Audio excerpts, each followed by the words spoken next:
Bet aš taip įsivaizduoju, gal aš klystu, kad Lietuvoje tų tikrų vatnikų pagal tokį apibrėžimą, kurie laukia Ruso ir Putino, kaip išvaduotojo kažkokio, tai yra labai nyki mažuma.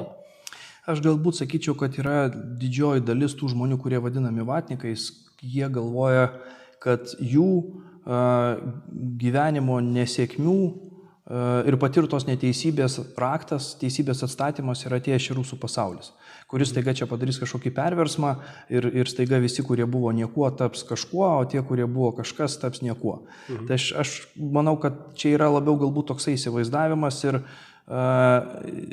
tiek ekonominė nelygybė, tiek socialinė nelygybė, ko gero, ir priveda prie tos situacijos tokios kaip dabartinio susiskaldimo. Ir tie tokie bendrų pavadinimų vadinami vatnikais, nes jie tiesiog labai savo viltis projektuoja į tai, kad atėję rusai čia kažkaip atstatys kažkokį jų įsivaizduojamą teisingumą.